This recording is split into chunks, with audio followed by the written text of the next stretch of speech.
Hello learners, welcome back to Venus Educators. Today, day 12 of your 90 days 90 marks challenge. Students, कभी आपने सोचा है कुछ चीज़ें हम बार बार ट्राई करते हैं पर समझ नहीं आती, लेकिन एक दिन अचानक से क्लिक हो जाता है। अब समझ में आया, राइट? तो बस इसी को कहते हैं इनसाइट लर्निंग। आज हम इसको completely concept plus application based समझेंगे, क्योंकि इसमें से क्वेश्चंस हर बार टेट में पूछे जाते हैं। एक या दो क्वेश्चंस इस टॉपिक से निकल आते हैं। ठीक है, तो पहले आप समझेंगे इसका concept. Core idea of gestalt psychology. क्या होता है गेस्टाल्ट साइकोलॉजी? पहले आप इनसाइट लर्निंग समझेंगे, फिर हम गेस्टाल्ट साइकोलॉजी समझेंगे, ताकि आपको कनेक्शन बना रहे। इनसाइट लर्निंग ऐसी लर्निंग होती है जहाँ स्टूडेंट खुद अपनी सोच से प्रॉब्लम सॉल्व करता है, बिना हर बार ट्राई करने के। ये एक सडन अंडरस्टैंडिंग होती है, जिसे हम कहते हैं आहा मोमेंट। आप कई मर्तबा उसके बारे में सोचते रहते हैं बट समझ नहीं आता, एक दिन आपको अचानक से उसकी पूरी अंडरस्टैंडिंग आ जाती है। वही होता है आपके लिए आह मोमेंट या आहा मोमेंट। ठीक है, तो ये थ्योरी आपको एक साइकोलॉजिस्ट जिसका नाम है वुल्फगैंग कॉलर, जिसे हम गेस्टाल्ट साइकोलॉजिस्ट कहते हैं, उन्होंने दी है। अब ये गेस्टाल्ट होता क्या है, आप इस पर देखेंगे, आपको स्क्रीन पर दिखाई दे रहा होगा। Gestalt is equals to whole, pattern, configuration. अब ये क्या है आप समझेंगे। गेस्टाल्ट का मतलब होता है होल यानी पूरा, कोई पैटर्न या फिर पूरा तस्वीर। गेस्टाल्ट साइकोलॉजिस्ट कहते हैं बच्चों को चीज़ें पूरी तस्वीर के तौर पर समझानी चाहिए, टुकड़ों में नहीं समझानी चाहिए। जैसे अब फॉर एग्ज़ाम्पल आप पैटर्न बता रहे हैं ना, मैं आपको पैटर्न, आप अपने लॉक, फ़ोन के लॉक को जो पैटर्न रखते हैं, डेफिनेटली आप एक शेप बनाते हो उससे। वहाँ दिखाई देने में आपको सिर्फ डॉट्स दिखाई दे रहे, बट आपके जहन में उसको एक शेप दिया हुआ होता है, राइट? तो इसी परसेप्शन को हम गेस्टाल्ट कहते हैं। हम जब चीज़ें देखते हैं तो पूरी चीज़ देखते हैं, टुकड़ों में नहीं देखते। आप भी फ़ोन देख रहे हैं तो सिर्फ क्या फ़ोन का कैमरा देख रहे हैं या फिर कोई बटन देख रहे हैं? नहीं, आपको पूरी पिक्चर दिखाई देती है। जब कभी आप बच्चे को कोई पिक्चर समझा रहे होते तो बच्चे को होल पिक्चर समझाएंगे, टुकड़ों में नहीं समझाएंगे। ठीक है, इतनी बात क्लियर है। तो अब हम इस साइकोलॉजिस्ट वुल्फगैंग कॉलर का थ्योरी पढ़ेंगे, जिन्होंने एक एक्सपेरिमेंट किया है इस थ्योरी को बताने के लिए। तो होता ये है, जैसे कि आप स्क्रीन में दिखाई दे रहा है, एक चिंपैंजी पर इन्होंने एक्सपेरिमेंट किया था, जिसका नाम सुल्तान था। इस चिंपैंजी का नाम उन्होंने सुल्तान बताया। तो एक चिंपैंजी केज में बंद था, उसके सामने एक बनाना लटक रहा था और नीचे दो छोटी लकड़ियाँ पड़ी थी। पहले उसने रैंडम ट्राई किया, बिना सोचे समझे उसने हाथ पैर चलाए, उसने जंप किया, स्टिक उठाई, पर फ्रूट दूर था, यानी बनाना उसके पहुंच से बाहर था। फिर कुछ देर सोचा, एकदम से आइडिया आया, दोनों स्टिक जोड़कर बनाना तक पहुंच गया। तो इसने जो ये सडन आइडिया उठाया या सडन अंडरस्टैंडिंग उसमें आई कि इन दो लकड़ियों को जोड़ने से मेरा टारगेट रीच हो जाएगा, तो इसी को उन्होंने बताया, या यही मूवमेंट को उन्होंने कहा कि ये इंसाइट है, यानी अचानक से समझने वाला मूवमेंट, वो लम्हा। ओके, अब इसको आप डेली लाइफ के एग्जांपल्स में कैसे समझेंगे? जब आप मैथ्स का एक ट्रिक सम नहीं समझ पाते, कोई भी एक प्रॉब्लम है आपका मैथ्स का, और अचानक आपको क्या याद आ जाता है? फॉर्मूला, जिसके ज़रिए आप वो प्रॉब्लम को सॉल्व कर सकते हैं। यही आपका इंसाइट मोमेंट होता है। एक और एग्जाम्पल देखेंगे, जब कोई छोटा बच्चा अल्फ़ाबेट को अलग अलग सीख कर एक दिन खुद उससे वर्ड बनाने लगता है, या वर्ड को पढ़ने लगता है, तब हम उसको क्या बोलेंगे कि उसकी भी ये गेस्टाल्ट लर्निंग है। एक और एग्जाम्पल देखिए ताकि आपको और क्लियर हो। जब हम रियलाइज़ करते हैं कि अगर मैं लेट उठती हूँ तो सब डिले होता है, ये पैटर्न भी आप समझना एक गेस्टाल्ट ही है। आप जब लगातार देख रहे हैं आपके लास्ट टाइम ने आपने टेट क्लियर नहीं किया, बिल्कुल करीब आए और आपका टेट क्लियर नहीं हो पाया, तो आपने सोचा उस बारे में कि मेरी लर्निंग में प्रॉब्लम क्या है। मैं अच्छे से पढ़ रही हूँ फिर भी मैं एग्ज़ाम में नहीं कर पा रही हूँ। आपका प्रॉब्लम था, आपने अब तक सिर्फ कॉन्सेप्ट समझा, कॉन्सेप्ट प्लस एप्लीकेशन को समझने में आपने भूल कर दी या चूक हो गई, इसीलिए आपका टेट क्लियर नहीं हुआ, राइट।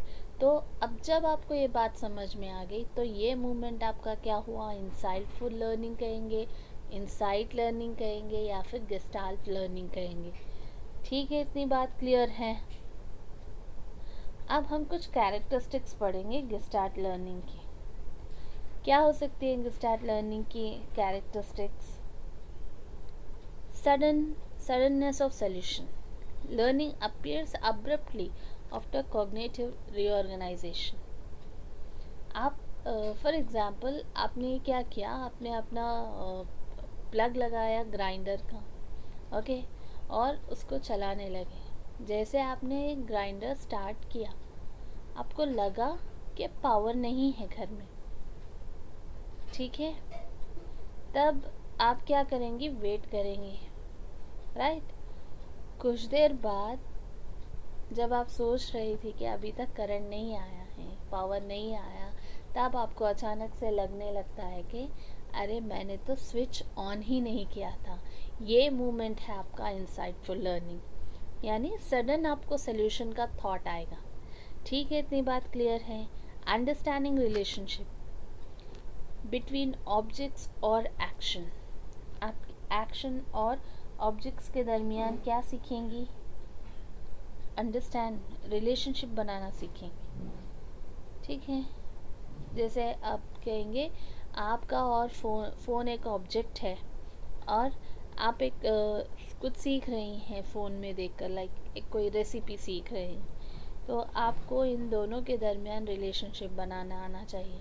क्या रिलेशनशिप हो रहा है, और टीचर एंड स्टूडेंट का रिलेशनशिप है, हाँ। देन नेक्स्ट आ रहा है आपका गोल डायरेक्टेड बिहेवियर, यानी purposeful rather than random trial. आप जो भी कोशिश कर रहे हैं बिला वजह की कोशिश नहीं होनी चाहिए, उस कोशिश का एक मकसद होना चाहिए, ओके। किसी भी गोल के लिए आपका वो बिहेवियर चेंज होना चाहिए, जो कि होता है ना। आप यहाँ इतनी देर तक लाइक 30 मिनट्स का वीडियो, कभी 20 मिनट्स का वीडियो क्यों देख रहे हैं, क्योंकि ये आपका गोल डायरेक्टेड बिहेवियर है, आपको अपना गोल हासिल करना है, ठीक है, इतनी बात clear. Next, transfer of learning. Insight gain once can be applied to similar problems. Simple सी बात है, आपने अपनी जेब में एक बार 100 रुपये रखा, ओके, उस जेब को कुछ होल था जिस वजह से आपके 100 रुपये नीचे गिर गए, ठीक है। जब आप घर आए आपने देखा कि जेब में होल था, इसकी वजह से आपने अपने 100 रुपये गुमा लिए, राइट। जब आपके 100 रुपये गुम हो गए तब आप क्या कहेंगे, आपका ये इंसाइटफुल मोमेंट था। जब आप दूसरी मर्तबा अपने जेब में 10 रुपये भी रख रहे होंगे तो आप उसको 10 मर्तबा चेक करेंगे कहीं होल तो नहीं। यही होगा जब आप एक इंसाइटफुल लर्निंग आपके पास आएगा, तो नेक्स्ट जब ऐसी सिचुएशंस आएंगी तो या ऐसी सिमिलर सिचुएशंस होंगी तब उसको आप फिर से अप्लाई करेंगी। यही क्या होगा, आपका ट्रांसफ़र ऑफ लर्निंग होगा। No gradual reinforcement. Solution occurs through comprehension not rewarded cycle, यानी आपको यहाँ पे किसी की शाबाशी के लिए काम नहीं कर रहे हैं आप, सॉल्यूशन है इसीलिए आप दोबारा इसको रिपीट करेंगे, रिवॉर्ड के लिए रिपीट नहीं करेंगे। हमने कल पढ़ा था रीइंफोर्समेंट क्या होता है, अगर आपने कल की वीडियो नहीं देखी है तो प्लीज़ जाकर देख लीजिए, तब आपको ये कॉन्सेप्ट और भी क्लियर होगा।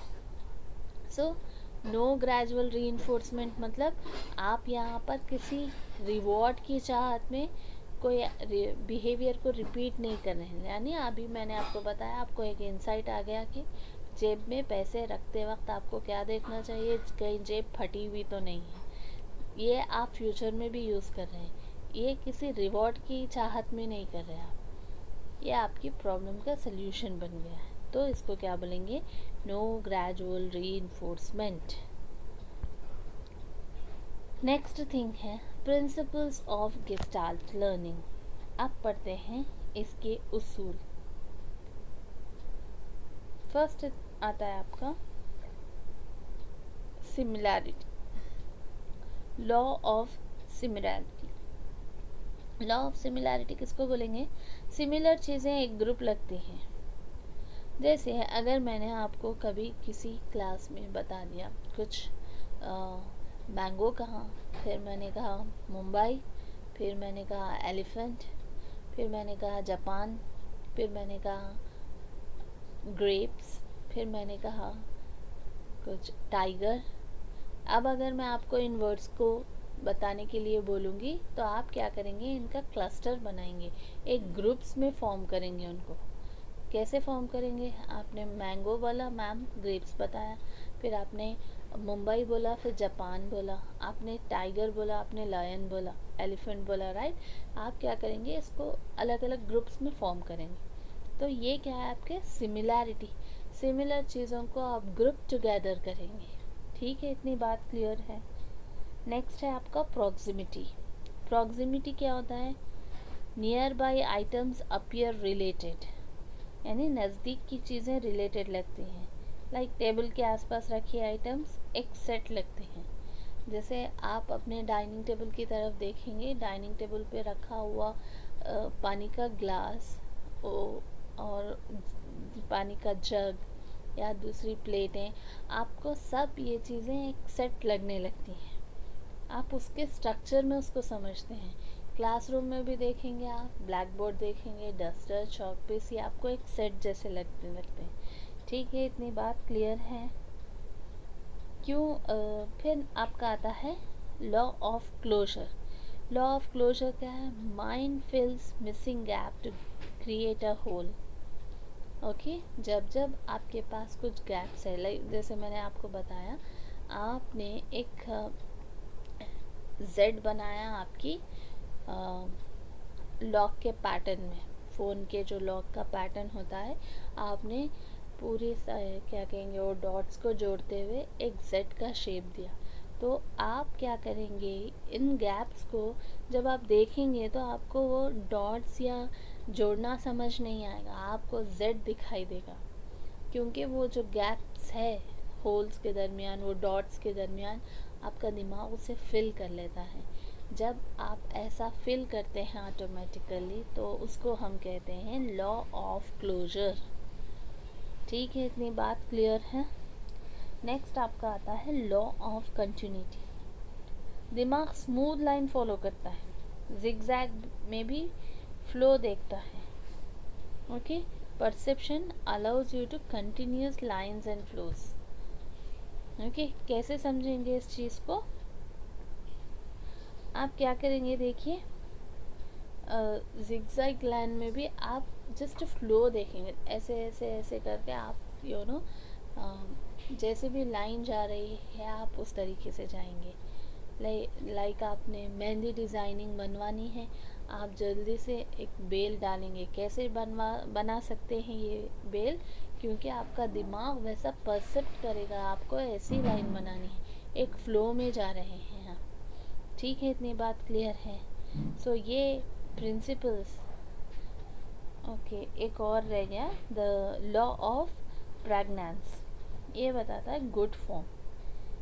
तो माइंड सिंपल और मीनिंगफुल शेप चूज़ करता है, कॉम्प्लेक्स डिज़ाइन में भी सिंपल पैटर्न समझता है। आपको एक क्यूबिक स्क्वायर बताऊंगी मैं, तब आप क्या करेंगे, उसमें से पहले स्क्वायर्स को ढूंढेंगे, फिर आप ट्राइंगल्स को ढूंढेंगे। इस तरीके से आपका दिमाग क्या करेगा, एक सिंपल कॉम्प्लेक्स फॉर्म है उसको सिंपल पैटर्न्स में लेगा। ठीक है, इतनी बात क्लियर है। अब हम इसका क्लासरूम एजुकेशनल इम्प्लीकेशंस देखेंगे, फिर एप्लीकेशंस देखेंगे। एजुकेशनल इम्प्लीकेशंस क्या हो सकते हैं? Emphasise understanding over rote memorisation. पहले हम इस थ्योरी के मुताबिक हम क्या करना है, अंडरस्टैंडिंग को ज़्यादा तरजीह देना है, ना कि मेमोराइजेशन को। प्रेजेंट होल सिचुएशंस और प्रॉब्लम्स नॉट डिस्कनेक्टेड फैक्ट्स, क्योंकि हमारा दिमाग एक कंटिन्यूटी को एक्सेप्ट करता है, इसीलिए हम डिस्कनेक्टेड फैक्ट्स के बारे में बात नहीं करेंगे, एक होल सिचुएशन और प्रॉब्लम के बारे में बात करेंगे। नेक्स्ट आपका आता है encourage problem solving, reasoning and discovery activities. तो encourage problem solving, reasoning and discovery, इसको क्या बोल रहे हैं आप बता रहे हो कि बच्चे को कैसे चीज़ों के लिए एनकरेज करेंगे। आप उसको कुछ प्रॉब्लम देंगे जो खुद से सॉल्व कर पाए, कुछ डिस्कवरी करने के लिए कहेंगे, किसी बात को समझने के लिए वो कितना लॉजिक इस्तेमाल करता है वो देखेंगे आप। Then use illustrations, diagrams, concept mapping for holistic perception. क्या करेंगे आप? समझाने के लिए, एग्जाम्पल्स के लिए डायग्राम्स बताएंगे, कॉन्सेप्ट को मैपिंग करके बताएंगे। लाइक कुछ आपने इधर से क्लाउड वाला मैप बना दिया, ठीक है। Teacher should act as facilitator, guiding student to discover relation. आपको पूछा जा सकता है एग्जाम में, गेस्टाल्ट लर्निंग में टीचर का रोल क्या है, तो आप क्या करेंगे? टीचर का रोल फैसिलिटेटर और गाइड का है। Promote learning by insight through questioning and reflection. Promote learning by insight through questioning, यानी बच्चे को कोई बात कितनी जल्दी से समझ में आ रही है या फिर कितने ट्रायल के बाद समझ में आ रही है, दैट इज़ इम्पोर्टेंट। वो बातों को हम बढ़ावा देंगे। नेक्स्ट आता है आपका एप्लीकेशन। एप्लीकेशन क्या है? A student suddenly understand how to balance a chemical equation. झट से बच्चे को क्या समझ में आएगा कि केमिकल इक्वेशन को बैलेंस कैसे किया जाना है। ओके, जब टीचर एक ग्रामर रूल एक्सप्लेन करने से पहले पूरा सेंटेंस शो करता है और बच्चों से पैटर्न समझने को कहता है, ये भी एक गेस्टार्ट अप्रोच है। फॉर एग्ज़ाम्पल, मैं क्या करूँगी, आपको मैं बोलूँगी कि आई ईट मैंगो। अब मैं आपको बोलूँगी इसमें कि आप इसका स्ट्रक्चर समझिए, ठीक है। I write with pen, I go to school. यहाँ आपको समझने के लिए क्या चाहिए? पहले आप बोलेंगे कि मैडम पहले सब्जेक्ट है, फिर वर्ब है, फिर ऑब्जेक्ट है। तो इस तरीके से टीचर जब बच्चे को खुद से समझने के लिए कहता है, ये एक गेस्टार्ट अप्रोच है। ठीक है, इतनी बात क्लियर है आपको। अभी हम बढ़ते हैं अपने previous year TET style questions पे। तो फर्स्ट क्वेश्चन आपके सामने है, learning occurs by perceiving the whole situation and not by trial and error. This statement refers to, अभी हमने सो पढ़ा कि बच्चा परसीव करता है गेस्टाल्ट थ्योरी में, तो it is the Gestalt theory. Second question है, the sudden grasps of the solution in Kohler's experiment is known as, यानी सडन आइडिया आने को हम क्या कह रहे हैं, या सडन कोई इन्फॉर्मेशन को ग्रैब करने के लिए कोई सल्यूशन निकालने के तरीके को या फिर उस लम्हे को हम क्या कहेंगे? इंसाइट। थर्ड क्वेश्चन है, which principle of Gestalt explains our tendency to complete unfinished figures. जब मैंने आपको बताया आप डॉट्स डालेंगे, जेड बनाएंगे अपने पैटर्न में, तो आपको डॉट्स नहीं दिखाई देंगे, आप उसको, आपका दिमाग उसको ऑटोमेटिकली फिल करके जेड बताएगा, तब उसको कहेंगे क्लोजर। ओके, जब कभी भी एक इनकम्प्लीट चीज़ को दिमाग कंप्लीट करता है, हम उसको क्लोजर कहते हैं। A teacher present an entire problem before its part. This method is based on Gestalt view. ठीक है, इतनी बात क्लियर है। Please, if you like the video, then hit the like button, do share and subscribe the video. We'll meet tomorrow again with a new topic, that is transfer of learning. So stay tuned on Venus Educators. Thank you, bye bye.